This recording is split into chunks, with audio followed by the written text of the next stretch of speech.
दिल्ली दिल्ली के हमारे अच्छे एक हस्ताक्षरी धम्मचारी जीन सिंह, इनका अभी अभी निधन हुआ है और ये बहुत बड़ी क्षति हुई है उत्तर प्रदेश के लिए नहीं तो संपूर्ण भारत के लिए, क्योंकि एक अच्छा होनहार व्यक्तिमत्व हमसे चल बसा है। तो उनके लिए भी ये जो सप्ताह है तो उनके श्रद्धांजलि के लिए हम ये समर्पण किया है। तो उनको मैं मेरे तरफ से भावपूर्ण श्रद्धांजलि व्यक्त करता हूँ। और जिन सिंह जी, जिनका अभी शायद चित्र भी हमारे सामने आया है, और हम लोग अच्छे मित्र थे, बहुत ही अच्छे मित्र थे। और मैंने जितने शिविर लिए वहाँ, जहाँ तक 4 शिविर लिए तो 2 शिविर, 1 शिविर का उन्होंने संचालन भी किया है, जहाँ मैं शिविर का नेतृत्व कर रहा था। और अभी अभी मैं एक शिविर, ऑफलाइन शिविर लेने दिल्ली गया था, वहाँ भी जिन सिंह जी के साथ में मुलाकात हुई थी और अच्छा चर्चा हुई थी। अच्छे मित्र है वो। और उनके सानिध्य में एक मित्र आया था, रवीश कुमार करके, दोनों पति पत्नी थे और उनके घर में कुछ परेशानी थी, तो वो अपने पत्नी को लेकर आया और उनको काफी अच्छी मदद की उन्होंने। तो धम्मचारी जीन सिंह जी कर रहे थे मुझे कि आपका बहुत बहुत पुण्यनंदन कि आपने इन लोग का मन परिवर्तन कर दिया। तो मैंने कहा था उनको कि आपका पुण्यनंदन, क्योंकि आपने अगर नहीं भेजा होता उनको तो उनका मन परिवर्तन नहीं हो पाता। तो विशेष आपका पुण्यनंदन करता हूँ। इस प्रकार हम चर्चा में शुरुआत हुई थी। इसी प्रकार वो बहुत ही मिलनसार थे। वैसे दिल्ली के सभी धम्मचारी मिलनसार है, ऐसा नहीं कि वही मिलनसार थे, सभी मिलनसार है। चाहे फिर वो मित्रोधन हो, चाहे श्रवणचित्त हो, चाहे अंशु राजा हो, चाहे मुदिता वीर हो, चाहे प्रज्ञा रश्मि हो, चाहे बोधि प्रकाश जी हो, सभी बहुत ही मिलनसार। यहाँ के नहीं तो देहरादून के कर्मादित्य जैसे उन लोग भी अच्छे, काफी मिलनसार है सभी। तो लेकिन ये एक हमारे से बीच में से निकल गए हैं, तो उनको मैं बहुत बहुत याद करता हूँ और कभी नहीं भूल पाऊंगा। क्योंकि अभी भी हम लोग नागपुर में, नागलोक में, जब मैं अभी शिविर में था तो हमारे साथ सभी दिल्ली के संघ सदस्यगण और धर्मचारिणी भी थी, और हम सब एक साथ मिले थे, बात कर रहे थे, मीटिंग ले रहे थे, चर्चा कर रहे थे। तो अभी अभी का ये हम अभी 11 से 16 तारीख तक हम एक साथ रहे हैं, 11 अगस्त से 16 अगस्त तक। तो बहुत नजदीक से देखा और मुझे विश्वास ही नहीं हो रहा था कि ऐसा हो सकता है। तो संसार अनित्य है, इस पर बोधि प्रकाश जी ने काफी अच्छा बताया है। और सचमुच में अगर हमें याद करना है तो हमारा कब क्या हो सकता है हम बता नहीं सकते। और इसलिए बुद्ध कहते हैं कि हमारा जो समय है ऐसा ही नहीं जाना चाहिए। उसमें सब्बे संखारा अनिच्चाति, सब्बे संखारा दुखाति, सब्बे धम्मा अनत्ताति, यदा पय्याय पश्यति अथ निविदन्ति दुखे यस मग्गो विशुद्धिया। बुद्ध कहते हैं कि प्रज्ञा से देखना है, ऊपर ऊपर नहीं देखना है। तो हमें जब हम प्रज्ञा से समझते कि अनित्यता है, हम प्रज्ञा से अगर देखते कि अनित्य है इसलिए दुख है, हम प्रज्ञा से जब देखते हैं कि सारे धर्म अनात्म है, कोई आत्मा नाम की चीज नहीं है, ये जब हम प्रज्ञा से देखते हैं तो अथ निबिदंती दुखे, हम अपने दुख का अंत कर सकते हैं। कहाँ कर सकते हैं? निबिद्दा में। और निबिद्दा ये मार्ग, ऊर्ध्वगामी मार्ग की जो स्टेप है, जो ऊर्ध्वगामी मार्ग का, वो शायद 9वीं स्टेप है।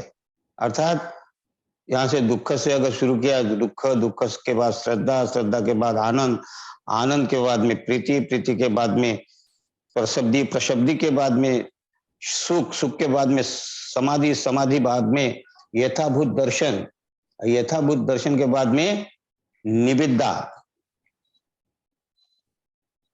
अर्थात यथाभूत दर्शन के बाद, श्रोतापत्ति फल प्राप्ति के बाद निबिद्दा है, और वहां दुख का अंत कर सकते हैं, ऐसा बुद्ध कहते हैं। अर्थात कितनी महत्वपूर्ण बात हमारे लिए कही है कि निबिद्दा में हम इस दुख का, जो दुख हम जिसको संसार दुख कहते हैं, और ये हम अभी अभी देखे, इसलिए यह हमें ध्यान रखना चाहिए कि हमें अहंकार में नहीं रहना चाहिए। सभ्य संखारा अनित्याति, अर्थात सभी संस्कार अनित्य है, हम भी अनित्य है, सारा संसार अनित्य है। बुद्ध भी यहाँ से चले गए, बाबा साहब भी चले गए, अच्छे अच्छे लोग चले गए, तो हमें ये ध्यान रखना है कि हम भी जाने वाले हैं, तो हमें क्या करना चाहिए। बुद्ध कहते उसमें आगे, परिजिन्न मिधंग रूपम रोग निढंग पभंगुरंग, ये जो शरीर है रोग का घर है, और कब क्या होगा बता नहीं सकते, कब जीर्ण होगा, जिसका जन्म हुआ वो जीर्ण होना शुरू हो जाता है, और कब ये खत्म होगा बता नहीं सकते। इसलिए हमें क्या करना चाहिए कि अच्छा मार्ग पर लगना चाहिए, अच्छे बुद्धत्व की ओर जाने का मार्ग, श्रोतापत्ति फल प्राप्त करने के मार्ग पर अगर हम आरूढ़ हो जाते हैं, तो हमारा जो मरण है, मरण मरण शब्द ही हमें मालूम नहीं क्या है। मरण का अर्थ होता है रूपांतरण, तो हम नष्ट होने वाले हैं, मरने वाले हैं। ये हमें ध्यान में रखते हुए हमारा जीवन कैसा आगे लेके जाना है। तो इसीलिए चीन सिंह का अगर हम साक्षात्कार कर किया है, अभी दर्शन किया है, और अभी हमसे चले गए हैं, तो हमारा भी कोई भरोसा नहीं कब क्या होगा। हाँ, और इसलिए बुद्ध ने वो दुख के बारे में कहा, उस दिन बहुत ही अच्छा दुख के बारे में बताया उन्होंने। बोधि प्रकाश जी ने बहुत सारी बातें शून्यता के बारे में भी बताया है, और यहाँ से लेकर जाकर हमें कैसा जीवन जीना चाहिए इसके बारे में काफी अच्छी जानकारी दी है। मैं भी आज उसके ऊपर बोलने वाला था, लेकिन पूज्य भंते उर्गेन संघ रक्षिता, इनका भी जयंती, उनका जन्मदिन है, और वही जन्मदिन हमें मनाना है।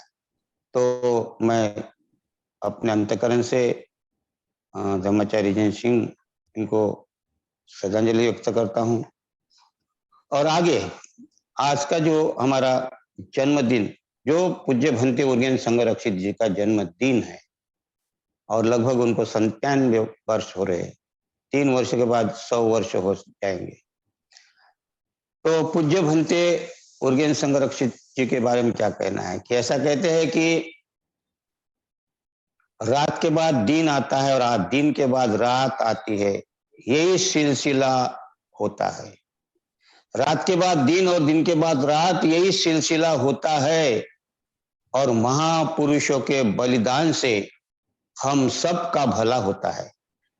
रात के बाद दिन, दिन के बाद रात, यही सिलसिला होता है, और महापुरुषों के बलिदान से हम सब का भला होता है। तो हम सबका भला होता है, तो हम देखते जब जब भी हमारे बाबा साहब की हो या पूज्य भंते उर्गेन संघ रक्षिता की जयंती आती है, जब जब भी हमारे महापुरुषों की जयंती आती है, तो ये सारा भारत ही नहीं तो सारा विश्व नीला ही नीला होता है। तो ऐसे महापुरुष पूज्य भंते उर्गेन संघ रक्षिता को मैं शत नमन करता हूँ, और उनका जो जीवन चरित्र है, तो आज हम व्हाट्सएप में भी देख रहे हैं, और हम चर्चा भी कर रहे हैं, और उनके बारे में हम बहुत कुछ जानकारी ले ली है। तो पूज्य भंते उर्गेन संघ रक्षित का आज के दिन जन्म होता है, और 1925, और वो उनका नाम भी रखा जाता है। वो एक ईसाई फैमिली से आते हैं, लेकिन उनके जीवन में कुछ ऐसे कुछ दृश्य है, कुछ प्रसंग है कि जो देखे बगैर हमें ऐसा लगता है कि इसको अगर नहीं देखा तो हम भूल जाएंगे, तो उसकी भूल न हो इसीलिए हमें उसको देखना पड़ता है। तो ऐसा कहते हैं कि पूज्य भंते उर्गेन संघ रक्षित उस समय जब वो बचपन में थे, तो उनको एक बीमारी हुई थी, बहुत गंभीर बीमारी हुई थी, और उस गंभीर बीमारी से वो निकलना मुश्किल थे, तो इसलिए डॉक्टर ने उन्हें कहा था कि आपको बेड रेस्ट की आवश्यकता है, और उनको बेड रेस्ट के लिए सलाह दी गई थी। फिर ऐसे समय में क्या करते, तो उसके पेरेंट्स उनको किताबें, ग्रंथ किताबें लाकर दे देते थे, कम से कम उनका समय वहाँ बोर ना लगे उनको और उनका समय कट सके। तो उनको एक किताबें पढ़ने का एक बहुत ही अच्छा शौक लगा। हाँ, और पुस्तक तो हमको भी पढ़ना चाहिए, किताबें तो हमने भी पढ़ना चाहिए, क्योंकि ये घटना मुझे देखकर बहुत ही मैं भी आश्चर्य करता हूँ कभी-कभी कि ये पूज्य भंते उर्गेन संघ रक्षिता जब वो पढ़ रहे थे तो उनके हाथ में एक किताब आई, वज्र शेदिका।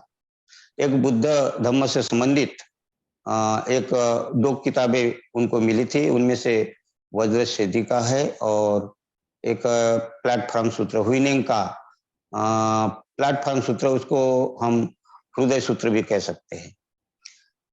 तो ये सूत्र को इस देखिए, मैं ये कह रहा हूं कि ये बहुत गंभीर बात है और ये कभी नहीं भूलना चाहिए। मैं इसलिए कहता हूं कि उन्होंने जब वो किताब, वो जो ग्रंथ पढ़ा, प्रज्ञा पारमिता सूत्र कहते हैं, वो पढ़ा और उन्हें ऐसा लगने लगा कि मैं तो पहले से ही बौद्ध हूं।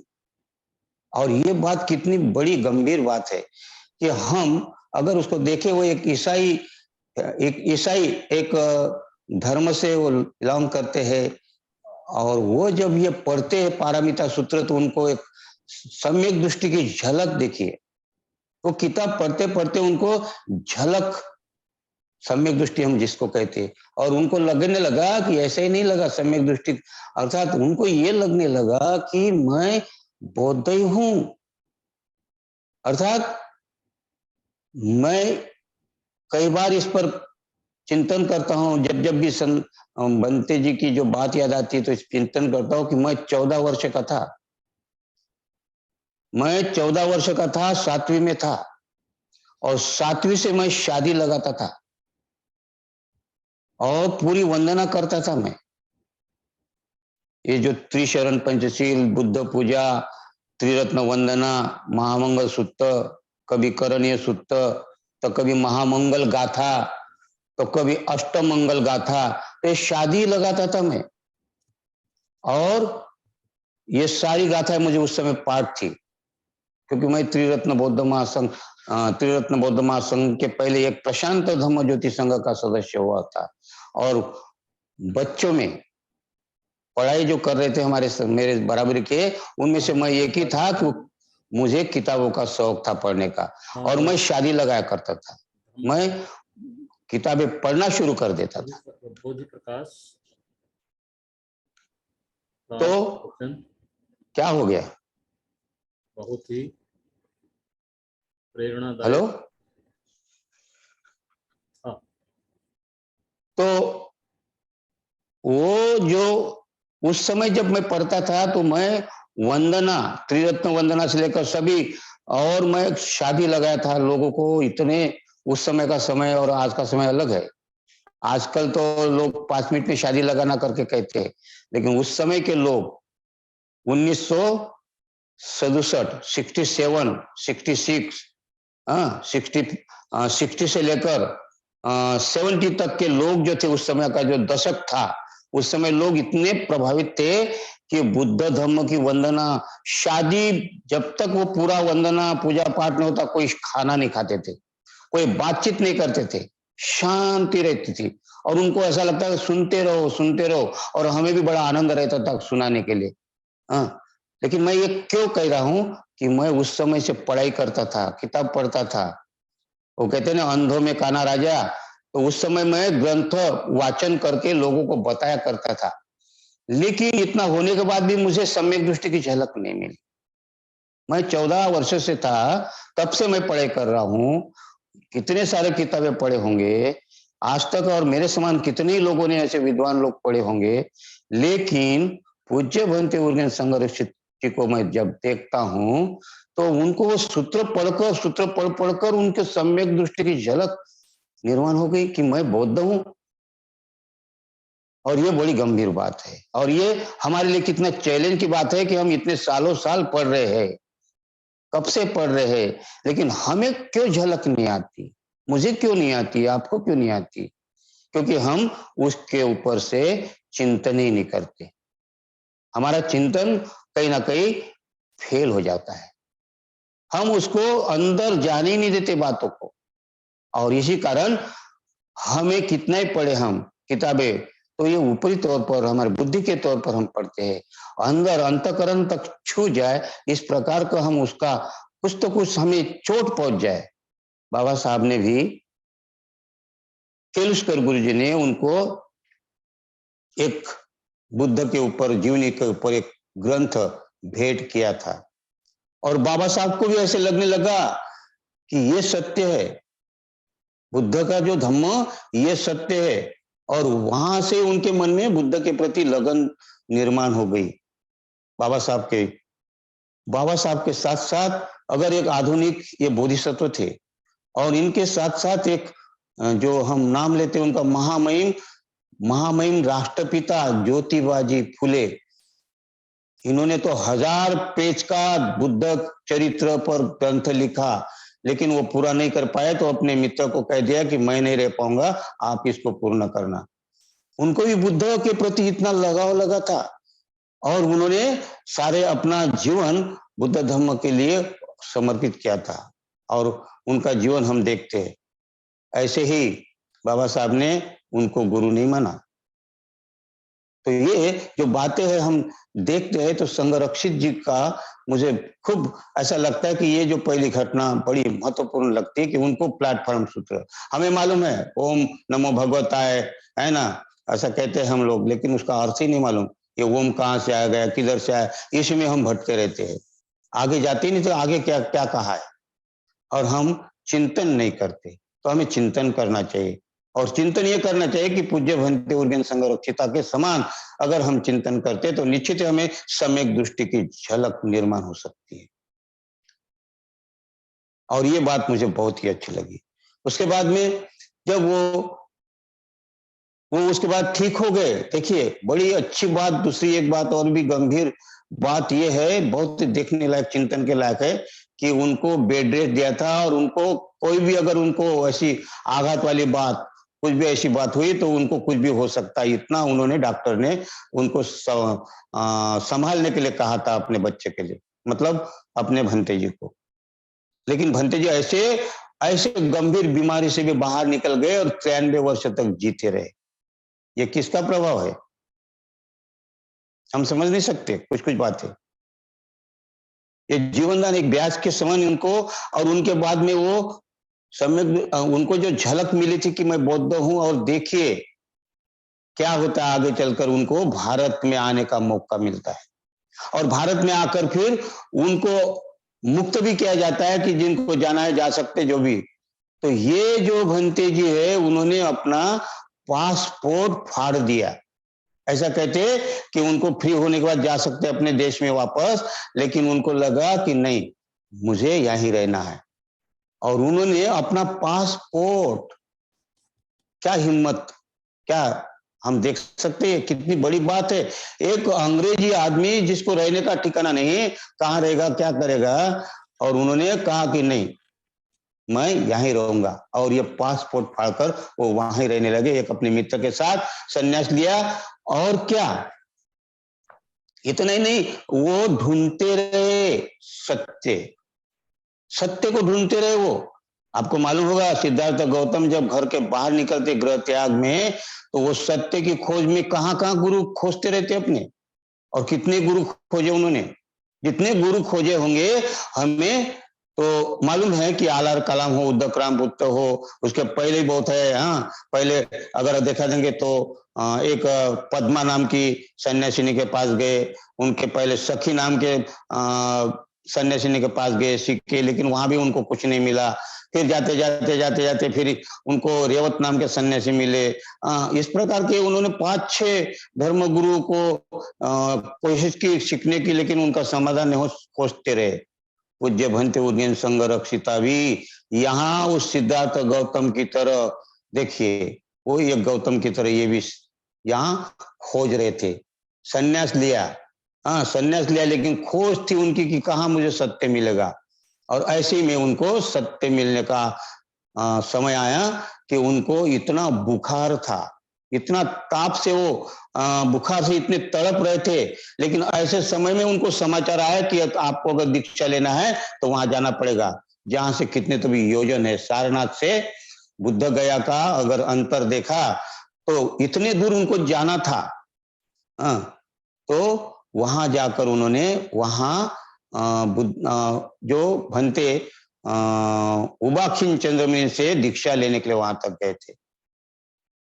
और उनकी पिपासा देखिए कितनी, कि उन्होंने संरक्षित ने बुखार में जाकर मुझे धम्म की दीक्षा लेना है। हम लोगों को अगर दीक्षा लेने की बात होती तो हम कैसा करते हैं? हमारा जीवन और उनका जीवन देखना चाहिए। हमें देखना पड़ता है कि मेरा घर संसार देखना है, मुझे परिवार भी देखना है, और मैं लेऊं कि नहीं लेऊं। अगर आप अगर कोई काम भी नहीं है, खाली भी है, तो भी आप सोचते कि मैं हो दीक्षा लूं कि नहीं लूं। हाँ, हमारा सोच सोच में चला जाता है समय, और एक दिन हम मर भी जाते तो भी दीक्षा नहीं होती। लेकिन संगरक्षिता, और उनको नाम मिलता संगरक्षिता के उबाखिन चंद्रमणि उनकी दीक्षा दीक्षा गुरु है उनके। और फिर तो वो दीक्षा का सिलसिला ही नहीं, उनमें 9 गुरु थे उनके, एक गुरु नहीं, 2 गुरु नहीं, 3 गुरु नहीं, ऐसा कहते उनकी सीखने की पिपासा देखिए, सीखने का उनका जो एक लगन कहते हैं, वो गुरु, ये गुरु, वो गुरु, हम तो एक भी गुरु बराबर, एक गुरु के साथ, एक कल्याण मित्र के साथ में हमारा समय नहीं दे सकते। ये हमारी कमजोरियां देखिए। और उनको 9 गुरु। मैंने आज तक इतिहास पढ़ा, जितना भी मैं पढ़ा, पूरा नहीं पढ़ा होगा, लेकिन जितना भी पढ़ा है उसमें आज तक कोई इतने 9 गुरु बनाने वाला भंते जी के समान किसी के इतने गुरु नहीं देखा। किसी के 3 हो सकते, 4 हो सकते, 2 हो सकते, 1 हो सकता है, लेकिन 9 गुरु आज तक मैंने खाली एक बोधिसत्व का पढ़ा। उनके 7 गुरु थे। उनका नाम था अतिशा, उनका नाम था श्री ज्ञान दीपंकर। भारत में उनका नाम था श्री ज्ञान दीपंकर, और वो तिब्बत में गए तो उनका नाम अतिशा। और अतिशा की शिक्षा हम त्रिरत्न बौद्ध महासंघ में हम सीखते रहते। अतिशा के शिष्य गेसे पोतुपा, और पोतुपा के शिष्य लांगरी तोंगपा, उनकी शिक्षा हम ग्रहण करते। 8 जो तत्व हम सीखते उनके, तो वो अतिशा उनके 7 गुरु थे। और इसके पहले फिर किसी के नहीं देखा मैंने, मेरे पढ़ने में हो सकता है, और हो सकता मैं नहीं पढ़ा पूरा, कोई जरूरी थोड़ी पढ़ा है। तो मेरे पढ़ने में जो आया 7 गुरु उनके थे। तो उनके गुरु का नाम था, पहला गुरु था उनका जितारी, दूसरा था बोधि भद्र, तीसरा था नारोपा, चौथा था तिलोपा, 5वां था अद्वय वज्र, 6वें थे धर्मपाल, और 7वें थे प्रज्ञाकर मति। ये 7 गुरु उनके थे। दीपंकर, श्री ज्ञान दीपंकर नालंदा के चारों तरफ के गुरु उनके गुरु थे। और ये यहाँ से वहां उनको ऑफर किया गया था, बुलाया गया था तिब्बत में, और फिर वहां अतिशा के नाम से वो हम जानते उनका इतिहास। तिब्बत में अगर धम्म का प्रचार प्रसार किया गुरु पद्म संभव के बाद में, तो श्री ज्ञान दीपंकर ने, अर्थात अतिशा का नाम है। तो इसी प्रकार पूज्य भंते उर्गेन संगरक्षिता के 9 गुरु थे। हम तो एक गुरु के साथ ठीक नहीं रहते। तो सबसे पहले गुरु उनके जैसे जितारी थे उनके अतिशा के, तो इनके गुरु थे पहले पूज्य उबाखिन गुरु चंद्रमणि। और उसके बाद में फिर उन्होंने और अपने सीखने के लिए उन्होंने 8 गुरु और थे उनके, तो जिनका नाम है जगदीश कश्यप। तीसरा है गुरु उनका सीएम चैन, चाइना के। चौथा गुरु है उनका चतुर्श्यांग रिम्पोचे। 5वां गुरु है काचू रिम्पोचे। 6वां गुरु है धादो रिम्पोचे। 7वां गुरु है जम्यांग खेंचे रिम्पोचे। 8वें गुरु है दुजन रिम्पोचे, और 9वें गुरु है दिलगो खेंचे रिम्पोचे। 9 गुरु, तो कितना ज्ञानी होंगे, क्योंकि जितने गुरु है उनका ज्ञान अलग अलग साधना सीखना, अलग अलग गुरु से अलग अलग शिक्षा लेना। तो ये पूज्य भंते उर्गेन संगरक्षित की एक बहुत ही मुझे गंभीर बात लगी कि ये कितने महान थे संगरक्षित जी। और मैं अपने आप को देखता हूँ कि मेरा एक गुरु के साथ मैं बराबर नहीं रह सकता हूँ। एक कल्याण मित्र, दो कल्याण मित्र हम कहते हैं।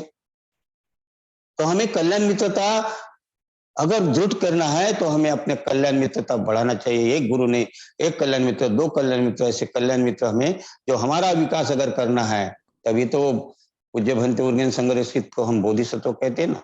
जम्यांग खेंचे रिम्पोचे जो गुरु थे, उन्होंने उनको जो संदेश दिया था, और वो उनको पता ही नहीं था। उन्होंने कहा था कि तू आने वाले समय में बहुत बड़ा गुरु बनेगा और तेरे बहुत सारे शिष्य रहेंगे।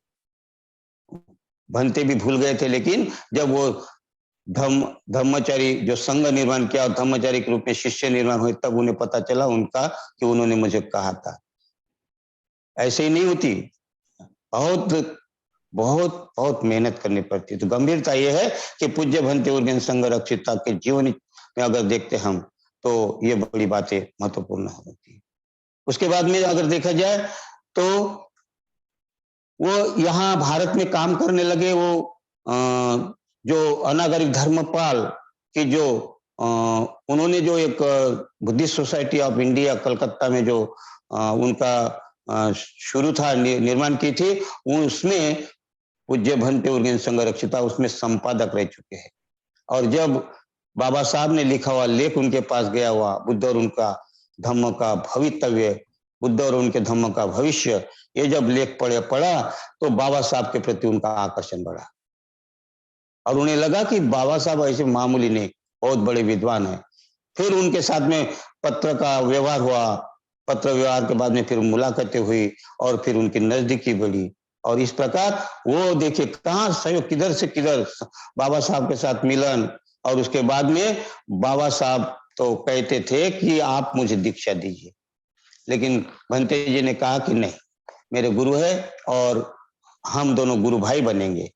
क्योंकि भंते जी बाबा साहब को बहुत महान समझते थे। बोधिसत्व तो थे ही बाबा साहब, बाबा साहब उनको महान समझते थे, भंते जी को, इसलिए तो उन्होंने कहा कि आप मुझे दीक्षा दीजिए, और ये उनको महान समझते थे। दोनों महापुरुष कहते ना, हीरा हीरे को परख करता है। और उसके बाद में दीक्षा लेकर 3 मुलाकातें हुई, जो भी हुई, मैं उनके डिटेल में नहीं जाऊंगा, आप सबको मालूम है, व्हाट्सएप में भी आता है सब कुछ। लेकिन ये महत्वपूर्ण भेंट है कि जब ये भेंट होने का, बुद्ध और उनके धम्म का भविष्य इस ग्रंथ, इस संपादक का कार्य करते करते उन्होंने जब पढ़ा, तो उन्होंने 3 बातें उसमें देखा। 3 बातें कौन सी थी उसमें? कि बौद्ध धर्म ग्रंथ होना चाहिए, और ऐसा धम्म सेवक होना चाहिए। कैसा धम्म सेवक होना चाहिए? कैसा भिक्षु होना चाहिए? और धम्म प्रचार के लिए कैसा भिक्षु होना चाहिए? कैसा धम्म सेवक होना चाहिए? और तीसरी बात थी कि विश्व बौद्ध संगठन। और उनको इसी बातों के कारण उन्होंने बहुत सारी बातें, 7 पैराग्राफ का वो छोटा सा धम्म ग्रंथ है, बहुत ही वो एक हृदय है हमारा। अगर पढ़ेंगे तो हमारा मन परिवर्तन हुए बगैर रह नहीं सकता, क्योंकि उसको चिंतन करना पड़ेगा। और वही कारण है, उस लेख के कारण ही बाबा साहब के करीब आए भंते जी। किताब पढ़कर बुद्ध के संपर्क में आए भंते जी, पहली घटना जब बीमार थे तब। और ये किताब पढ़ के बाबा साहब के करीब आ गए। कितनी बड़ी बात है, बोधिसत्व के नजदीक आ रहे हैं। देखिए, ऐसा हमारा भी हो सकता है, हम भी बोधिसत्व के करीब आ सकते हैं। और हम अगर हमारी लगन, चिंतन, पढ़ाई अगर अच्छी रही, तो हम ये जो बातें पढ़ेंगे तो हम भी ऐसा लगे कि हम भी किसी बोधिसत्व के संपर्क में आना है। तो इसीलिए ये बड़ी महत्वपूर्ण घटना है। और उन्होंने पढ़े तो उन्होंने जो पत्र व्यवहार किया, उन्होंने कहा है कि आपको खाली भिक्षु बनकर नहीं रहना है। बाबा साहब ने फटकारा था पहले ही पत्र में कि ऐसा भिक्षु बनकर क्या कर रहे, भिक्षु बनकर आपको तो धम्म प्रचार करना चाहिए, न कि भिक्षु बनकर के खाली बैठे रहना चाहिए। और वो उनको बात लगी और उन्होंने फिर वहां से इस्तीफा भी दिया। फिर वो बाबा साहब के करीब करीब आ गए। और फिर ऐसा कहते कि बाबा साहब चले गए, और बाबा साहब जाने के बाद में वो नागपुर में थे। तो नागपुर में उन्होंने, बाबा साहब जाने के बाद में, लोगों को शांतवन करने के लिए, लोगों को शांत करने के लिए 40 प्रवचन दिए उन्होंने। कितनी मेहनत की होंगी उन्होंने। हाँ, नागपुर में पूरा घूम घूम कर 40 प्रवचन देना 3 दिन में, अर्थात कितनी कितनी ऊर्जा, कितना वीर्यवान होंगे ये पूज्य भंते जी। तो हमें इनसे कुछ लेना चाहिए। और पूज्य भंते उर्गेन संरक्षित की बहुत सारी बातें हैं, और उन्होंने जीवन हमारे सामने जिया है, हमने देखा है। लेकिन उनकी कुछ बातें जो है हमें कुछ बातें हम आज 2-3 बातें देखेंगे, क्योंकि उनका जो बेस है, उन्होंने जो संघ बनाया, ये जो त्रिरत्न बौद्ध महासंघ बनाया, उसका क्या बेस है, उनकी संकल्पना क्या थी, और उनको ही ये बेस को लेकर ये जो त्रिरत्न बौद्ध महासंघ है। और ऐसी कुछ बातें, 6 बातें, हम 6 बातें तो नहीं देख पाएंगे, तो कुछ जो महत्वपूर्ण है वो हम देखने की कोशिश करेंगे। तो पूज्य भंते उर्गेन संरक्षिता जी ने कहा है, और ये हम हर मित्रों को और सहायक को भी मालूम होना चाहिए कि पूज्य भंते उर्गेन संरक्षिता की वो 6 बातें कौन सी है। तो पहली बात, बेस बनाया उन्होंने इस त्रिरत्न बौद्ध महासंघ का। तो त्रिरत्न बौद्ध महासंघ सभी परंपरा को स्वीकार करता है, ये पहली बात पूज्य भंते उर्गेन संरक्षिता ने रखी कि त्रिरत्न बौद्ध महासंघ यह सभी परंपराओं को स्वीकार करता है। अब सभी परंपरा अर्थात क्या है, तो हमें यहां समझना है कि पूज्य भंते उर्गेन संरक्षित कहीं बांध कर नहीं रखते, अपने आप को मर्यादित नहीं रखते। हाँ, सभी परंपरा को स्वीकार करते हैं। और हमारा नेचर कैसा है, हमारा नेचर स्पर्धा में जीते, प्रतियोगिता में जीते हम। और उसके कारण हमें क्या दिखाई नहीं देता, कौन सी परंपरा। तो कभी कभी हम लड़ते, आपस में लड़ते, अरे वो विदेशी आदमी है, हाँ वो विदेशी है, वो जासूस होगा, वो जासूसी धर्म देगा यहाँ, हाँ उनकी बातों में नहीं आना है। हाँ, हमें बाबा साहब ने दिया इतना अच्छा धर्म, इतनी अच्छी शिक्षा दी, बाबा साहब का धर्म छोड़कर हम उसका धर्म सीखेंगे।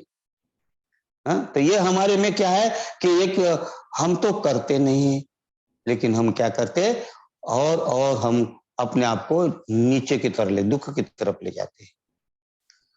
और पूज्य भंते उर्गेन संरक्षित जी कहते हैं कि हर परंपरा का परंपरा मतलब कोई भी परंपरा हो, बुद्ध है ठीक है, फिर वो, और ये नाम भी दिए क्या, महायान, और क्या बोलते हैं हीनयान, वज्रयान।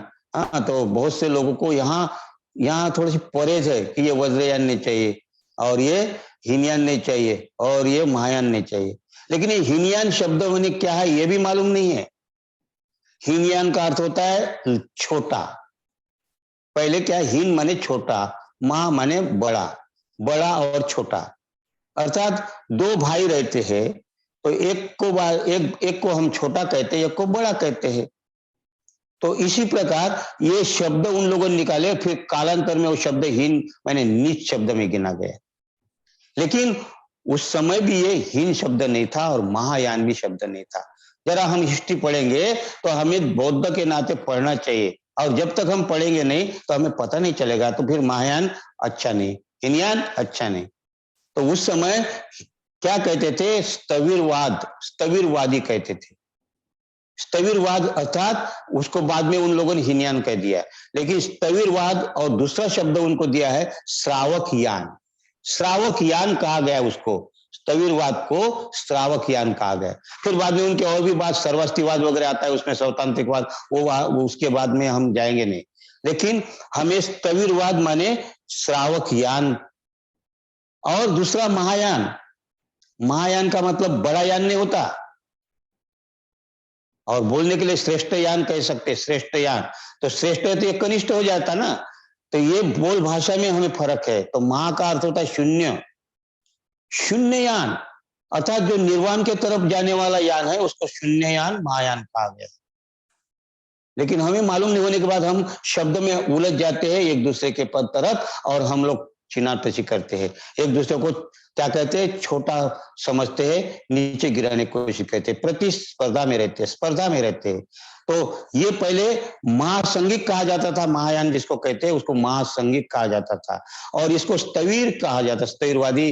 फिर बाद में वो सर्वास्तिवादी हो गए, और उसके बाद में धीरे धीरे तो वो सब धीरे धीरे धीरे धीरे वो 4 पंथ में आ गए, जिसको 4 यान में आ गए। तो जिसको हम कहते हैं कि जिसको कहते हैं कि वो माध्यमिक कारिका नागार्जुन का, और आचार्य असंग का योगाचार, और वसुबंधु का सौतांत्रिक, और वैभाषिक, ये चार में सभी जितने जो अटकलें थे सब इसमें विलीन हो गए थे। लेकिन हम क्या है, महायान को पकड़ते, हीनयान को पकड़ते, और कहते कि बाबा साहब ने कहा है, बाबा साहब ने कहा है, क्या कहा है? किसी ने, पत्रकार ने पूछा था दीक्षा लेने के समय, पत्रकार को क्या पढ़ाई थोड़ी रहती इन लोग की, इन लोग को तो थोड़ा मसाला चाहिए, कैसा लोगों को कैसा करना चाहिए। हाँ, तो बाबा साहब भी विद्वान थे ना, वो भी ऐसे उत्तर थोड़ी ना देते थे। उन्होंने, बाबा साहब ने कहा कि मुझे ना हीनयान चाहिए और ना महायान चाहिए, मुझे बुद्धयान चाहिए, क्योंकि उनको कैसा कैसा उत्तर देना ये मालूम था बाबा साहब को, और ये किस तरीके से पूछ रहे थे, उनको कैसा उत्तर देना मालूम था।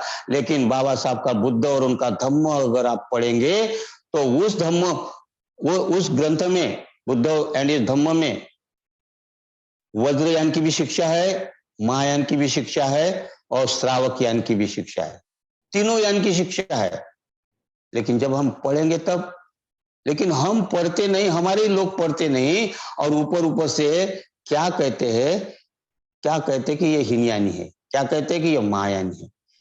लेकिन त्रिरत्न बौद्ध महासंघ पूज्य भंते उर्गेन संघ रक्षिता बोधिसत्व है, मैं उनको बोधिसत्व कहता हूं, और उनको बोधिसत्व कहना चाहिए। एक नया क्रिएटिव उन्होंने जो दिया है, 100% बौद्ध बनाने के शरण गमन, जिसको उनको महत्व दिया है। तो पूज्य भंते उर्गेन संघ रक्षित ने जो स्थापित किया संघ के लोग जानते हैं कि शिक्षा क्या है, चाहे वज्रयान हो या महायान हो, और चाहे श्रावकयान हो, किसी भी परंपरा को, कोई भी आप वज्रयान की शिक्षा लीजिए वो निर्वाण की तरफ जाती है, महायान की शिक्षा लीजिए वो निर्वाण की तरफ जाती है, और जो श्रावकयान की शिक्षा लीजिए, वज्रयान की शिक्षा लीजिए, ये सब निर्वाण की तरफ जाती है। और इसीलिए हमें त्रिरत्न बौद्ध महासंघ कहता है कि हम सभी परंपराओं को स्वीकार करते हैं, हम लटकते नहीं रहते। हमें अगर वज्रयान से कुछ अच्छा मिलता है उसमें से लेते हैं, हमें अगर महायान से कुछ मिलता है अच्छा तो वो लेते हैं, हमें अगर श्रावकयान से लेना है तो उसमें से लेते हैं। शिक्षा सभी जो है हमें लेते हैं, तो इसलिए हम स्वीकार करते। त्रिरत्न बौद्ध महासंघ ये सभी परंपराओं को स्वीकार करता है, वो अटकता नहीं कि ये हीनयान क्या है, महायान क्या है, और लटकता ही नहीं है तो उनको अध्ययन करना चाहिए, हीनयान का भी, महायान का भी, वज्रयान का भी, ये तीनों यान में हमें पता चलता है। ऐसा कहते हैं कि उस समय बुद्ध की शिक्षा 3 प्रकार की शिक्षा होती थी, एक तो प्रवचन से देते थे, और एक तो मौन रहकर देते थे, और मौन रहकर अगर देखे तो वो भी एक शिक्षा थी, और वो परंपरा चली आ रही जिसमें परंपरा में बहुत सारे लोग हैं, और दूसरी प्रवचन की श्रृंखला थी। तो 3 प्रकार की शिक्षा का बुद्ध के अगर देखेंगे तो एक संत परंपरा निकली हुई है उसमें से।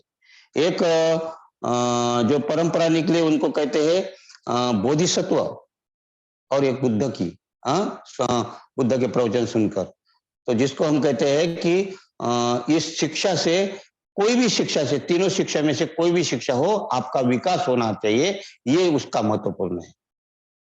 तो महाकश्यप की परंपरा निकली, जैन परंपरा कहते हैं। तो बुद्ध ने महाकश्यप को एक फूल दिया था और कहा था कि ये फूल ट्रांसफर करना है, था तुम्हें ध्यान परंपरा कायम रखना है, क्योंकि अगर ये प्रवचन नहीं होगा, कुछ नहीं होगा, सिंबल नहीं रहेंगे, तो आपको ध्यान तो रहेगा। तो ध्यान परंपरा डालने के लिए महाकाश्यप को आगे किया, और महाकाश्यप में वो परंपरा बोधि धर्म तक चलाई, और बोधि धर्म ने उसने चाइना में ले गए, और बोधि धर्म ने ऐसे चाइना में ऐसे गुरु निर्माण किए, जिसका पहला चेला था, शिष्य था बोधि धर्म का, उनका नाम था वुई के, दूसरा था स्तांग स्थांग, तीसरा था तू शुन, चौथा था हुआंग यान, और पांचवा था हुई नेंग। फिर हुई नेंग ने यहां से ये समाप्त कर दी प्रथा, फिर अपना धर्म यहां से कोरिया में भेजा, कोरिया से फिर जापान में गया, जापान से फिर पहले चाइना से कोरिया में गया, कोरिया से जापान में आया, और जापान से फिर तिब्बत में आया, और तिब्बत से फिर भारत में आया। लेकिन भारत से ही वहां गया, ऐसा मत समझे कि भारत में बाद में आया, भारत से ये परंपरा गई, महाकाश्यप की परंपरा। क्योंकि महाकाश्यप, बुद्ध के बाद महाकाश्यप, महाकाश्यप के बाद ये जो है, ये जो परंपरा है, ये ध्यान परंपरा ट्रांसफर करते रहे, और इसमें 28 लोगों का नाम आता है, लेकिन मैं 28 नाम नहीं बताऊंगा, तो कुछ नाम बता रहा हूं। तो एक नाम है महाकाश्यप। महाकाश्यप ने भिक्षु आनंद को ट्रांसफर किया, भिक्षु आनंद की परंपरा में कुछ शिष्य आ गए, उसमें बाद उपगुप्त को ट्रांसफर किया, उपगुप्त के बाद में वसुमित्र को ट्रांसफर हो गया, वसुमित्र के बाद में अशोक घोष को ट्रांसफर हो गया, अशोक घोष के बाद कपिमाला को ट्रांसफर हो गया, कपिमाला के बाद नागार्जुन को ट्रांसफर हो गया, नागार्जुन के बाद कामदेव को ट्रांसफर हुआ। कामदेव अर्थात आर्यदेव कहा गया इसको। आर्यदेव ये बहुत बड़ा नागार्जुन का एक प्रधान शिष्य था, जिनके कारण, जिनका बोलबाला था, नागार्जुन को जो प्रसिद्धि मिली ये आर्यदेव के कारण, कामदेव के कारण मिली। तो ये कामदेव ने ये परंपरा चली, फिर उसमें कामदेव के बाद में और चला पुण्यमित्र के पास, पुण्यमित्र के पास प्रज्ञातर के पास गया, और प्रज्ञातर के पास से बोधि धर्म के पास शिक्षा आई। तो ये ध्यान परंपरा चलती आई, और इसी ध्यान परंपरा के कारण आज देखा जाए तो आज पूज्य भंते उर्गेन संरक्षिता तक के ध्यान परंपरा से आई है। तो ये कौन सी परंपरा है? ध्यान परंपरा से आज हम, तो कोई भी परंपरा का हमें स्वीकार करना चाहिए। फिर एक संत परंपरा देखते हैं हम। संत परंपरा कहां से आ गई? अगर आप स्टडी करेंगे तो ये संत परंपरा वज्रयान से आई हुई है। मैं डिटेल में नहीं जाऊंगा क्योंकि अभी अपना विषय नहीं है, पूज्य भंते उर्गेन संघ, लेकिन ये वज्रयान से संत परंपरा। फिर संत परंपरा में हम संत कबीर देखते, संत तुकाराम महाराज देखते, संत रैदास देखते, संत छत्तीसगढ़ के गुरु घासीदास बाबा देखते हैं, संत चोखोबा भी देखते हैं, गाडगे महाराज देखते। ये परंपरा संत परंपरा आई, और एक बोधिसत्व परंपरा आई। इस बोधिसत्व को बाबा साहब एक बोधिसत्व है। इसके पहले अनागारिक धर्मपाल बोधिसत्व थे। इसके पहले और परंपरा में जाएंगे तो आचार्य धर्म कीर्ति थे। उसके पीछे और अगर जाएंगे तो वसुबंधु थे, और पीछे पीछे जाएंगे हम, और भी पीछे पीछे जाएंगे तो नागार्जुन भी थे। और उस समय तो स्वर्ण युग कहा गया इस भारत देश को। ये लोग नाम नहीं लेते स्वर्ण युग, स्वर्ण युग कहते, स्वर्ण युग, लेकिन किसने लाया इस देश में स्वर्ण युग? पाखंडियों के पाखंड को आफत की पुड़िया कहा है। पाखंडियों के पाखंड को आफत की पुड़िया कहा है, और बुद्ध के मैत्री को ही विकास की सीढ़ियां कहा है। अगर वक्त मिले तो इतिहास खोलकर देखना नागरतन, क्योंकि बौद्धों के राज्यों में ही इस देश को सोने की चिड़िया कहा है, और वो सोने की चिड़िया का देश था। उस समय परंपरा थी, 4 महासूर्य निर्माण हुए थे उस समय, नागार्जुन, कुमारलब्ध, चंद्रदेव, चंद्रकीर्ति, ये 4 महासूर्य, ये बोधिसत्व का नाम था उस समय। तो ये परंपरा, बोधिसत्व परंपरा भी चली आ रही है। अनागरिक धर्मपाल को हम देखते, फिर बाबा साहब को देखते, फिर बोधिसत्व हमारे पूज्य भंते उर्गेन संरक्षिता को देखते। खाली नहीं है धरती। परंपरा अर्थात बोधिसत्व परंपरा, ध्यान परंपरा, संत परंपरा ने यह बौद्ध धर्म को कायम रखा है। कभी भी नष्ट नहीं हुआ, कभी रास नहीं हुआ। हमें दिखाई दिया रास हुआ, लेकिन नहीं नाश हुआ। कोई ना कोई संत ने बचाया, कोई बोधिसत्व ने बचाया, कोई बौद्ध नैयायिक ने बचाया, और ये परंपरा चल रही है। बोधिसत्व अपने हाथ में अपना कार्य लेता है, आज हमारे हाथ में आया है। अगर हम सावध नहीं हुए, वो बोधिसत्व परंपरा में आप शामिल कर लीजिए, या ध्यान परंपरा में शामिल कर लीजिए, या संत परंपरा में ध्यान हमें शामिल कीजिए। हमें बचाना है, हमारे ऊपर ये जिम्मेदारी आई है। उस समय वज्रयान के 84 सिद्धों ने इस भारत देश को, बुद्ध धर्म को बचाया था, वज्रयानी ने बचाया था। और उसी को हमें क्या वज्रयान, क्या महायान में पड़े रहते, और हम अपना विकास करने के बजाय उलझन में पड़े रहते। तो इसलिए हमें पूज्य भंते उर्गेन संरक्षित जी ने कहा कि परंपरा का स्वीकार करता हूं। बहुत बड़ी बात कही है। दूसरी बात कहते हैं कि त्रिरत्न बौद्ध महासंघ सबके लिए खुला है। त्रिरत्न बौद्ध महासंघ ये सबके लिए खुला है। ये दूसरी बात पूज्य भंते उर्गेन संरक्षिता कहते हैं। बेस देखिए, उनका बाबा साहब ने तो धम्म देकर, दीक्षा देकर चले गए, उनको समय नहीं रहा। लेकिन पूज्य भंते उर्गेन संरक्षिता, इन्होंने जो 2 बातें पूर्ण करी, एक तो धम्म सेवक और दूसरी बात विश्व संगठन। और ये जो दूसरी परंपरा कहते हैं कि कोई भी हो, दूसरी जो बात कही है कि सबके लिए खुला है, त्रिरत्न बौद्ध महासंघ ने सबके लिए खुला कर दिया। फिर वो कोई भी जात का हो, कोई भी पंथ का हो, कोई भी संप्रदाय का हो, स्त्री हो या पुरुष हो, इस राज्य का हो या उस राज्य का हो, इस देश का हो या उस देश का हो, कोई बंधन नहीं। न न कोई देश हो, जाति हो, धर्म हो, कोई भी हो, सबके लिए खुला है, कोई भी आ सकता है। बुद्ध ने भी अपना धर्म सबके लिए खुला कर दिया था। फिर वो सुनीत नाम का भंगी हो, चाहे आम्रपाली नाम की नगरवध हो, चाहे अंगुलीमाल जैसा डाकू हो, चाहे सारीपुत्र जैसा विद्वान हो, उन्होंने भी कोई भेद नहीं किया कि क्षत्रिय है, कि ये ब्राह्मण है, कि ये शूद्र है, कि ये वैश्य है। किसी को भी बुद्ध ने अपना भेद नहीं किया। जिस प्रकार कहते हैं ना, वो नदी, सागर में नदियां मिलती है तो अपना सारा गोत्र पात्र भूला जाती है, और सागर में कोई नहीं कह सकता कि ये गोदावरी का पानी है, कि ये गंगा का पानी है, कि ये जमुना का पानी है। बुद्ध ने संघ में यही परंपरा चालू रखी, कोई भी जात का जात नहीं दिखना चाहिए। और ये त्रिरत्न बौद्ध महासंघ में जब आता है तो वो अपना गोत्र, अपनी जाति, अपना धर्म सब भूल जाता है और उसको नाम मिल जाता है।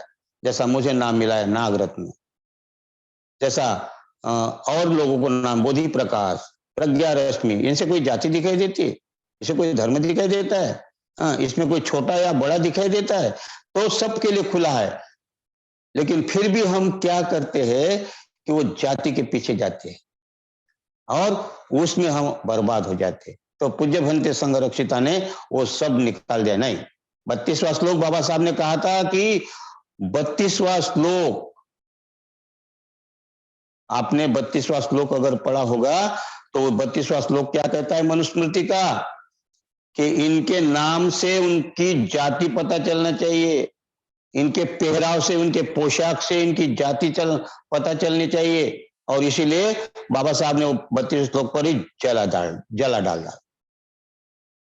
और हमें भी अगर त्रिरत्न बौद्ध महासंघ में कोई भी आता है, इसलिए नाम उनका पीछे छूट जाता है कि तुम कहां से आए हो, कौन से राज्य से आए हो, कौन से देश से आए हो, कौन से संप्रदाय से आए हो, कौन से धर्मों से आए, कोई मतलब नहीं। लेकिन तो हम उसमें उलझे रहते। आज भी हम संघ में कभी कभी ऐसा लगता है कि हम अपने सरनेम से अपनी जातियां खोजते हैं। तो हमें इससे सावधान रहना है, और ये जाति खोजने वालों से तो और सावधान रहना चाहिए। विकास नहीं हो पाएगा हमारा संघ, फिर रास का कारण बन जाएगा। और इसलिए हमें भंते जी ने जो दूसरी बात कही कि सबके लिए खुला है, कोई भी इसमें नीच नहीं, उच्च नहीं, छोटा नहीं, बड़ा नहीं, स्त्री नहीं, पुरुष नहीं, संघ सदस्य है। और वो संघ सदस्य सागर के समान है, सागर जैसा भूल जाता है उसमें कोई भी, इसी प्रकार। और इसीलिए ये दूसरी जो बात संरक्षिता ने कही है। तीसरा बेस का बहुत महत्वपूर्ण दिया है। दो बातें बताई उन्होंने, ऐसी तो 6 बातें बताई, तीसरी बात महत्वपूर्ण है इसलिए, और वो हमारे लिए खास करके महत्वपूर्ण है। और वो तीसरी बात है कि शरण गमन। पूज्य भंते उर्गेन संरक्षित, इन्होंने शरण गमन को महत्व दिया है। सबके लिए खुला कर दिया, सब परंपरा को स्वीकार किया, लेकिन स्वीकार किया, खुला छोड़ दिया, लेकिन यहां दोनों को भी कहता है कि यहां शरण गमन में आना है, आपको शरण गमन करना पड़ेगा। अगर आप शरण गमन नहीं करते तो फिर आप बौद्ध नहीं, फिर आप वापस जा सकते, क्योंकि बौद्ध के लिए शरण गमन करना ही है। और शरण गमन ये फिर संरक्षिता ने देखा, कोई बात नहीं, आप पहले जो संगम का शरण गमन जो पहले जो थे, आप तात्कालिक शरण गमन थे, आप सांस्कृतिक में थे, कोई बात नहीं, लेकिन आपको अगर यहाँ बौद्ध बने हैं तो आपको परिणाम कारक शरण गमन करना ही पड़ेगा। और इसलिए शरण गमन को महत्व दिया, बाबा साहब ने भी शरण गमन को महत्व दिया था। बाबा साहब ने कल्पना की थी, संकल्पना थी बाबा साहब की, मुझे धम्म सेवक चाहिए। और कैसा धम्म सेवक चाहिए? बाबा साहब ने संकल्पना की थी, बाबा साहब नहीं रह पाए। बाबा साहब नहीं रहने के कारण हमें ऐसा लगता कि बाबा साहब ने कुछ नहीं बताया, लेकिन बाबा साहब बहुत कुछ बता के गए। कुछ अधूरा नहीं छोड़ा है। हम कहते कि अधूरा अधूरा अधूरा कुछ नहीं, हम अधूरे हैं। बाबा साहब ने कहा धम्म सेवक मुझे ऐसा चाहिए, उन्हें कुछ बातें बताई थी और उन बातों में कहा था कि मेरा धम्म सेवक प्रचंड विधायक होना चाहिए, प्रचंड शीलवान होना चाहिए। प्रचंड शब्द निर्माण किया था उन्होंने, प्रचंड शीलवान चाहिए। तो ये क्या इशारा करता है? मेरा धम्म सेवक जागरूक रहना चाहिए और मेरा धम्म सेवक तत्वज्ञानी होना चाहिए। तीन बातें बड़ी महत्वपूर्ण, चार पांच बातें बताई, उसमें से तीन बातें महत्वपूर्ण बताई बाबा साहब ने। क्या कहा? मेरा धम्म सेवक जागरूक रहना चाहिए। और जागृति से कहां से आएगी? ध्यान से आएगी। बिना ध्यान से जागृति नहीं आती। दूसरी बात कहते हैं बाबा साहब कि मेरा धम्म सेवक प्रचंड शीलवान रहना चाहिए। प्रचंड शीलवान का अर्थ, शीलवान तो है ही है, लेकिन प्रचंड। कई बुद्ध क्या कहते? कैरांचे कैराथे न दल्ल में तंग परक में। क्या कहते हैं? कैरांचे कैराथे न दल्ल में तंग परक में। अर्थात कैरांचे कैराथे न, जो कैरांचे जो करना है, जो कृति करना है, कृति करना है कौन सी?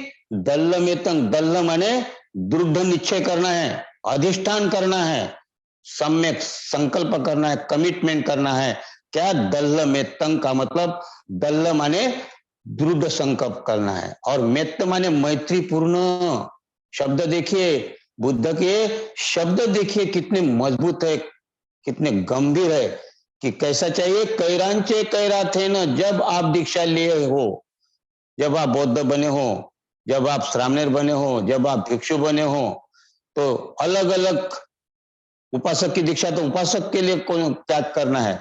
तो जो कर्तव्य दिए, कैरांचे कैराथे न माने कर्तव्य, तो वही कर्तव्य करना चाहिए जो आपको, बौद्ध अगर है तो बौद्ध के 5 कर्तव्य बताए तो 5 कर्तव्य करना है। और कैसे करना है? दृढ़ निश्चय के साथ, मैत्रीपूर्ण दृढ़ निश्चय करके इस कर्तव्य को करना है। दृढ़ मेतंग परक में, और परक में का अर्थ होता है पराक्रम करना है। और पराक्रम का अर्थ क्या होता है?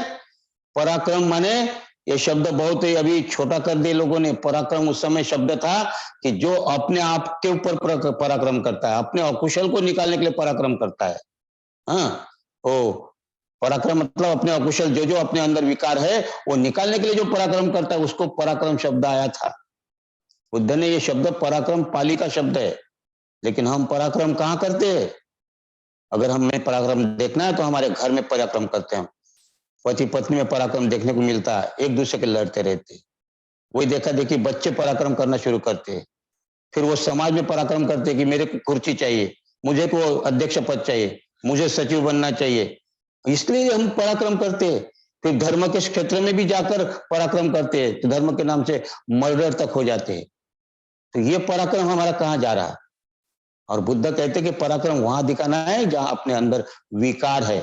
अगर हमारे अंदर राग है, उसको निकालने के लिए पराक्रम करना है। अगर हमारे अंदर द्वेष है तो उसको निकालने के लिए पराक्रम करना है। अगर हमारे अंदर अज्ञान है तो उसको निकालने के लिए पराक्रम करना चाहिए। और इसलिए कहते हैं दल्ल में तंग पराक्रम में, यहां पराक्रम करना है, कर्तव्य पालन करने के लिए पराक्रम करना है। हाँ, सिद्धि लोही परिवाजो, क्या दूसरी दूसरी लाइन कहते? सिद्धि लोही परिवाजो भियो आकीरते रजंग। भियो माने अधिक, ज्यादा से ज्यादा, आकीरते में उड़ाना, उड़ाना, और रज माने धूल, धूल उड़ाना, और शिथिल माने ढीले ढाले, और परिवाज्य माने अगर आप बौद्ध बने, दीक्षा ली, अगर आप बौद्ध बने, आपने दीक्षा ली, अगर आप धम्ममित्र बने, आपने दीक्षा ली, अगर आप धम्मचारी बने, आपने दीक्षा ली, अगर आप भिक्षु बने, आपने दीक्षा ली, तो उसके लिए बुद्ध कहते हैं कि शिष्यों के लिए अपने क्या कहते हैं? अगर आपका दीक्षा ली तो आपका ढीला ढाला प्रवचन नहीं होना चाहिए, आपकी दीक्षा ढीली ढाली नहीं होना चाहिए। और क्या कहते? भियो आकीरते रजंग, भियो माने ज्यादा से ज्यादा, धूल उड़ाने जैसा होगा। जैसे अगर आप ढीले ढाले बौद्ध है तो धूल उड़ाने वाले बौद्ध है आप। कैसे? अगर आपने किसी ने आपको पूछा कि आप बौद्ध हो, आप कौन हो, तो कहेंगे आप मैं बौद्ध हूं, और आप हिंसा कर रहे तो आप धूल उड़ा रहे हैं। किसी ने पूछा आपको आप बौद्ध हो, आप कौन हो, तो मैं बौद्ध हूं, और आप अगर चोरी कर रहे तो आप धूल उड़ा रहे हैं। किसी ने पूछा आप कौन हो, तो मैं बौद्ध हूं, और बौद्ध हूं कहते और आप अगर व्यभिचार कर रहे तो आप धूल उड़ा रहे हैं। अगर आप को किसी ने पूछा कि आप कौन हो, तो बौद्ध हूं अगर आप कहते और आप अगर झूठ बोलते तो धूल उड़ा रहे। आप अगर नशापान करते तो धूल उड़ा रहे। और इसलिए बुद्ध यहाँ कहते हैं ऐसे ढीले ढाले दीक्षा लेने वाले मुझे नहीं चाहिए। बुद्ध कहते क्या कहते पहले लाइन में, कैरांचे कैरा थे न दल्ल में तंग परक में, ऐसा पराक्रम करो कि जो कर्तव्य बताए है उस कर्तव्य का पालन करने के लिए आप आगे बढ़ो, और दृढ़ निश्चय करो, और मैत्री पूर्ण दृढ़ निश्चय करो, और उसको पूर्ण करने के लिए पराक्रम करो। और फिर दूसरे लाइन में कहते कि मुझे ऐसे ढीले ढाले बौद्ध नहीं चाहिए, मुझे ऐसे शिथिल माने ढीले ढाले बौद्ध नहीं चाहिए कि जो धूल उड़ाते चले। और हम देखते हैं कि हमें कितनी बड़ी शिक्षा बाबा साहब कहते प्रचंड शीलवान, और इसीलिए पूज्य भंते उर्गेन संरक्षिता ने हमें कहा है कि शरण गमन करना है। भले ही तुमने तात्कालिक शरण गमन से आ गए हो, भले ही तुम सांस्कृतिक शरण गमन से आए हो, लेकिन अब आपको परिणाम कारक शरण गमन पर जाना है, क्योंकि आप अगर बौद्धक समझते हो अपने आप को तो हमें बौद्ध दिखना चाहिए। तो इसलिए मैं कभी भी कहता हूं एक जब भी कहता हूं क्या कहता हूं कि वो कहते हैं ना कि गोरी चमड़ी से घर में कोई उजाला नहीं होता, और दूसरों की नकल करने से कोई अफसर आला नहीं होता। पंचशील के राह से चलना पड़ेगा बौद्ध बनने के लिए, वरना नीले कपड़े पहनने से कोई जय भीम वाला नहीं होता। तो हमें ऐसा जय भीम वाला नहीं चाहिए। और हमने देखा पूज्य भंते उर्गेन संरक्षित का आने के पहले और बाबा साहब के जाने के बाद हम बौद्ध तो बने थे लेकिन धूल उड़ा रहे थे। हम बाबा साहब चले जाने के बाद में ये जो सारा दारोमदार नेताओं के ऊपर गया था, और वही कहते थे कि हम बौद्ध है। हाँ, वो एक शायर कहता है ना कि आजकल लंगड़े सीढ़ी चढ़वाने लगे हैं और अंधे रास्ता दिखलाने लगे हैं। आजकल लंगड़े सीढ़ियां चढ़वाने लगे हैं और अंधे रास्ता दिखलाने लगे हैं। जिन्हें त्रिशरण पंचशील ढंग से आता नहीं वे बाबा का मिशन चलाने लगे। तो ऐसे लोगों के हाथ में आ गया और सारे धूल उड़ाने वाले निर्माण हो रहे थे। लेकिन धन्य, बहुत ही धन्य समझता हूं कि पूज्य भंते उर्गेन संरक्षिता आए और उन्होंने त्रिरत्न बौद्ध महासंघ की स्थापना कर शरण गमन के तरफ ध्यान दिया, बेस बनाया अपना शरण गमन, अर्थात हमें शरण गमन करना ही है। और ये शरण गमन करना तो परिणाम कारक शरण गमन करना चाहिए, और परिणाम कारक शरण गमन से हमें अपने वास्तविक शरण गमन की तरफ जाना चाहिए। और वास्तविक शरण गमन तब समझ में आएगा जब हम परिणाम कारक शरण गमन करेंगे। और परिणाम कारक शरण गमन ये सही मायने से पूज्य भंते उर्गेन संरक्षित में कितनी अच्छी है, एक नई खोज है। ये बुद्ध धर्म की शरण गमन ये नई खोज पूज्य भंते ने सरल करके दिखाई, हमारे सामने लाई कि कोई बात नहीं, पहले तत्कालिक रहते, सांस्कृतिक रहते, वो भी जरूरी है, और धीरे धीरे जब आपको लगता है तो आप परिणाम कारक शरण गमन के आते, और फिर परिणाम कारक शरण गमन से धीरे धीरे आप वास्तविक शरण गमन तरफ जाते हैं। और वास्तविक शरण गमन में क्या है, खरा शरण गमन, सच्चा शरण गमन क्या है, तो यहाँ बाबा साहब ने भी पूज्य भंते उर्गेन संरक्षित ने ही कहा, ऐसा नहीं, बाबा साहब ने भी हमें यहाँ इशारा किया है जब हमें दीक्षा दी। और जब हमें दीक्षा दी तो हमारे दीक्षा के साथ साथ 22 प्रतिज्ञा दी, और 22 प्रतिज्ञा में जो पहली जो 8 प्रतिज्ञा है ये जो है शरण गमन का, जो वास्तविक शरण गमन कहते हैं, यहां आपको दिखाई देगा। कि बाबा साहब ने जो 8 प्रतिज्ञा दी, अगर हम पढ़ेंगे और उनके ऊपर मनन करेंगे, चिंतन करेंगे, तो ये जो ब्रेन है हमारा, जिसमें कचरा भरा है, वो वॉश हो जाता है। उसको ब्रेन वॉश करने के लिए 8 प्रतिज्ञा है। और यहाँ फिर हम पक्के दृष्टिकोण में नहीं रहेंगे। हमने जो पक्के दृष्टिकोण बना के रखे, क्योंकि हमारे पास में सत्य दिखाई देगा, क्योंकि सत्य जब हमारा ये कचरा निकल जाएगा हमारे अंदर का, पिंडदान करना, श्राद्ध पक्ष करना, या जो कहते हैं ना कि कोई भी कार्यक्रम क्रियाक्रम ब्राह्मणों के हाथ से नहीं कराऊंगा, लेकिन आप देखिए, अगर ब्राह्मणों के हाथ से नहीं करते हैं तो किसी उपासक के, किसी धर्मचारी के हाथ से, किसी धर्ममित्र के हाथ से, किसी भिक्षु के हाथ से तो करते हैं ना आप लोग। तो उस समय आपका उद्देश्य क्या रहता है, उसका मकसद क्या रहता है? निश्चित ही आप ब्राह्मणों के हाथ से नहीं करते तो उसको भी तो पुरोहित बना लेते आप। हाँ, उसको भी तो दान दक्षिणा देकर पुरोहित बना देते, और आप कहते कि मेरे घर में शांति आ जाएगी, सुख आ जाएगा पूजा परितान करने से। तो निश्चित ही हम ये कहीं ना कहीं हम बंधन में फंसे हुए हैं।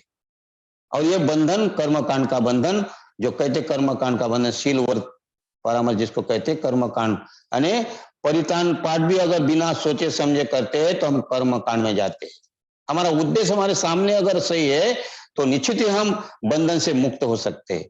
लेकिन ये हमें देखना चाहिए कि हम कहीं ना कहीं कर्मकांड में फंसे। बाबा साहब ने ऐसे नहीं लिखा कि ब्राह्मणों के हाथ से क्रियाक्रम नहीं करूंगा, या तो मैं किसी उपासक के या भिक्षु के हाथ से करूंगा या धर्मचारी के हाथ से करूंगा तो मैं पवित्र हो जाऊंगा ना। बाबा साहब का इशारा समझ जाइए। और इसलिए पूज्य भंते उर्गेन संरक्षिता ने शरण गमन में वो कहते हैं कि कम से कम त्रिरत्न बौद्ध महासंघ का सदस्य सोतापत्ति फल प्राप्त तक पहुंचना ही चाहिए। फिर वो धर्ममित्र हो, धर्म सहायक हो, धर्ममित्र हो या धर्मचारी हो, इनका लक्ष्य, इनका टारगेट सोतापत्ति फल प्राप्ति तक रहना चाहिए। लेकिन हमें इसके पास जाने तक क्या करना चाहिए कि हमें शरण गमन करना पड़ेगा। तो ये दो बंधन जो है सत का, जो पहला जो है पूर्वाग्रह में रहते हैं हम लोग, पक्के दृष्टिकोण बना के रखे कि मैं हूं, मैं नहीं बदल सकता, इसी में रहते हैं। और हम इस पक्के दृष्टिकोण में फंसे, कहीं ना कहीं फंसे कि ये मेरी औरत है तो औरत ही है, ये मेरा पति है तो पति है, ये मेरा बच्चा है तो मेरा बच्चा है, ये मेरा धन है तो धन है। हम आप पर भेद में पहुंच सकते हैं क्या? नहीं पहुंच पाते। क्यों? कि हमें ऐसा लगता है कि हम बहुत दूर तक पहुंचे, लेकिन हम आप पर भेद इसको ही नहीं समझ सकेंगे तो हम कैसे सत्य की दृष्टि से बाहर निकलेंगे? हम पड़ोसी के साथ में कैसा व्यवहार करते, हम घर के लोगों के साथ करते, लेकिन पड़ोसी को कैसा देखते, हमारा जो देखने का दृष्टिकोण कैसा रहता है हमें दिखाई नहीं देता है। और इसीलिए ये पक्का दृष्टिकोण हमारा छूटता नहीं जल्दी। और इसीलिए हमें पूज्य भंते उर्गेन संरक्षित जी ने शरण गमन की तरफ हमें इशारा किया, और शरण गमन हमें करना जरूरी है। जब तक हम शरण गमन नहीं करेंगे तो भंते जी ने जो कहा है कि शरण गमन, बुद्ध ने जो कहा है, बाबा साहब ने जो कहा है, बाबा साहब ने जो 8 प्रतिज्ञा दी है, वो हमें श्रोतापन्न की ओर ले जाने की जो बातें बताई है। और यही बातें शरण गमन से भंते जी हमें शंका कुशंका से बाहर निकलने की बात करते हैं। हमें शंका कुशंका क्या ध्यान करने से क्या होगा?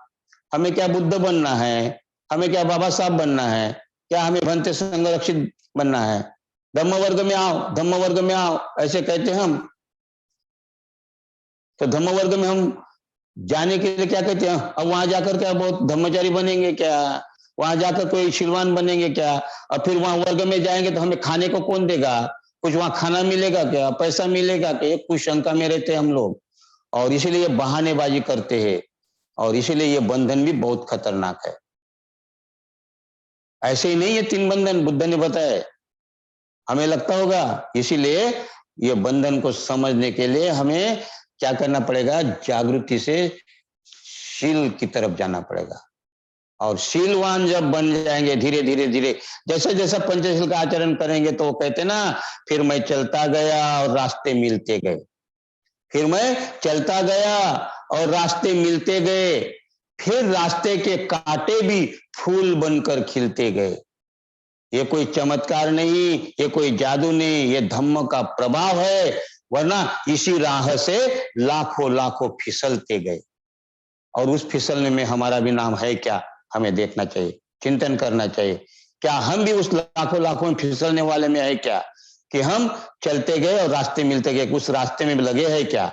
अगर हम इस रास्ते में लगे हैं तो सच्ची मायने से हम जयंती मना रहे, पूज्य भंते संघरक्षिता की हो या बाबा साहब की हो या और हमारे किसी भी महापुरुष की हो।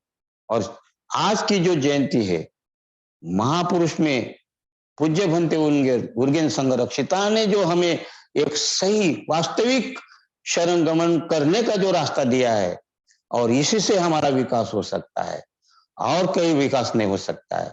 और इसमें आपको कोई पैसा खर्चा करने की जरूरत नहीं, इसमें आपको किसी अफसर की जरूरत नहीं है, किसी पद प्रतिष्ठा की जरूरत नहीं है, आपको तैयार होना चाहिए। मैं तो ये मैं निकाल कर अगर हम सही रास्ते से आते हैं तो निश्चित संघरक्षित की जयंती आज हम मना रहे, ये मुझे ऐसा लगता है। तो हमें ये 3 बातें कम से कम ध्यान में रखना है। 3 बातें और भी बताई, जिसमें कल्याण मित्रता बताई, चौथी बात, 5वीं बात है कि सम्यक आजीविका बताई है, और 6वीं बात बताई है कला। अर्थात ये जो कला देखते अजंता एलोरा जो ये है, ये किसकी देन है? ये सिलवान लोगों की देन है। ये कला जो अजंता देखो, एलोरा देखो, लेनिया देखो, जहां जहां स्तंभ देखो, आलेख देखो, ये जो सब कुछ है ये कला है, चित्रकला है। ये कला के माध्यम से भी आपकी सम्यक दृष्टि निर्माण हो सकती है। और इसीलिए ये जो कला निर्माण करने वाले लोग अर्हत थे, श्रोतापन्न थे, सकृतागामी थे, अनागामी थे, ऐसे नहीं थे। इन लोगों के कारण ये कला निर्माण हुई है, और कला भी बड़ी महत्वपूर्ण है। मेरा विषय ये तीन बातें जो है, कल्याण मित्रता और सम्यक आजीविका और कला, है ना, ये 3 बातें हम और कहीं देखेंगे, कहीं भी समय मिलेगा, क्योंकि ये भी महत्वपूर्ण है हमारी सम्यक दृष्टि की झलक निर्माण करने के लिए। तो ये 6 बातें पूज्य भंते उर्गेन संघरक्षिता ने बताई है। तो मैंने आपके सामने 3 बातें रखने की कोशिश की, आपने सुना। आज की जयंती के उपलक्ष्य में मैं फिर से आप सबका पुण्यान्वयन करता हूं, आप सभी का अभिनंदन करता हूं, आपके अंतर्मन को प्रणाम करता हूं, और यही मैं रुकता हूं। सबको मैत्रीपूर्ण जय। धन्यवाद।